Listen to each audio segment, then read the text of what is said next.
Hello friends, আসসালামু আলাইকুম। তো কেমন আছো তোমরা সবাই? আশা করছি তোমরা সবাই ভালোই আছো।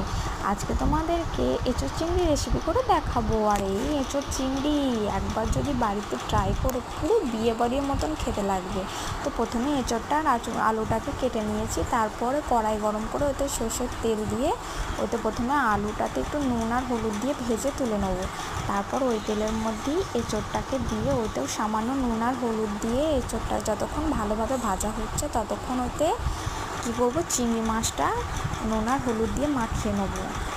তারপরে কী করবো, এঁচোড়টা যখন ভাজা হয়ে যাবে দিয়ে ওটা সাইডে তুলে নেবো। দিয়ে ওই তেলের মধ্যে চিংড়ি মাছটাকে দিয়ে একটু নাড়াচাড়া করে নেবো যতক্ষণ একটু লাল মতন ভাজা হয়ে আসছে। দিয়ে চিংড়ি মাছটা যখন লাল করে ভাজা হয়ে যাবে ওটাও সাইডে তুলে নেবো। দিয়ে ওই কড়াইয়ের মধ্যেই সর্ষের আরেকটু তেল দিয়ে দেবো। দিয়ে ওইতে গরম মশলা ফোড়ন দেবো। গরম মশলার মধ্যে একটা তেজপাতা, দুটো শুকনো লঙ্কা আর আছে 3টে এলাচ দিয়ে যখন ফ্লেভারটা ছেড়ে দেবে দিয়ে ওইতে পেঁয়াজ কুচি আর কাঁচা লঙ্কা কুচি দিয়ে দেবো। দিয়ে একটু নাড়াচাড়া করবো যতক্ষণ না পেঁয়াজের কালারটা একটু লাল ধরনের হয়ে আসে। তারপর ওইতে আদা রসুনের পেস্টটা দিয়ে দেবো। দিয়ে একটু নাড়াচাড়া করবো। আদা রসুনের পেস্টের যখন কাঁচা গন্ধটা বের হয়ে যাবে ওইতে টমেটো কুচি দিয়ে দেবো। দিয়ে একটু নাড়িয়ে ওইতে নুন দিয়ে দেবো। নুন দেওয়ার ফলে কী হবে, টমেটোটা ভালোভাবে গলে যাবে। তারপর ওইতে মশলা দিয়ে দেবো, যেমন হলুদ, লঙ্কার গুঁড়ো আর জিরে ধনের গুঁড়ো দিয়ে একটু ভালোভাবে নাড়াচাড়া করে নেবো। দিয়ে কী করবো, একটু সামান্য জল দিয়ে দেবো।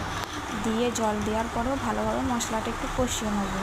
দিয়ে কষানোর পরে কী হবে, যখন দেবো মশলাটা গাটা দিয়ে একটু তেল মতন বের হয়ে আসছে তখন ওতে ভেজে রাখা আলু আর এঁচোড়টা দিয়ে দেবো। দিয়ে একটু ভালোভাবে নাড়াচাড়া করে নেবো। দিয়ে নাড়াচাড়া করার পরে একটু কী করবো, সামান্য জল দিয়ে দেবো। দিয়ে একটু ভালোভাবে বেশ নাড়াচাড়া করব।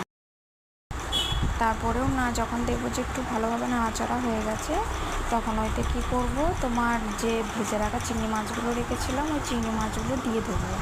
দিয়ে একটু ভালোভাবে নাড়াচাড়া করে নেবো। আলুটার আর এঁচোড়টার সাথে মিশিয়ে নেবো।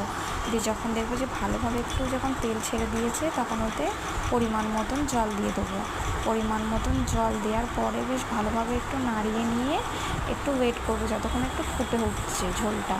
তারপর ওতে কী করবো, ধনেপাতা কুচি দিয়ে দেবো। দিয়ে ধনেপাতা কুচিটাও একটু বেশ জলের মধ্যে একটু বেশ ভালোভাবে নাড়িয়ে নেবো। দিয়ে তারপর ঢাকা দিয়ে ওটা 15 মিনিট হতে দেবো। 15 মিনিট পরে খুলে দেখবো আলুটার এঁচোড়টা ভালোভাবে সেদ্ধ হয়েছে কিনা। তো দেখতেই পাচ্ছ বন্ধুরা তোমরা, আলুটার এঁচোড়টা বেশ ভালোভাবে সেদ্ধ হয়ে গেছে। তো এখন কী করবো, ওইতে 1 চামচ ঘি আর একটু ভাজা মশলা দিয়ে দেবো। তো এইটা দেওয়ার পরেই তো রেডি হয়ে গেছে আমাদের এঁচোড় চিংড়ি রেসিপি। এমনভাবে ট্রাই করবে।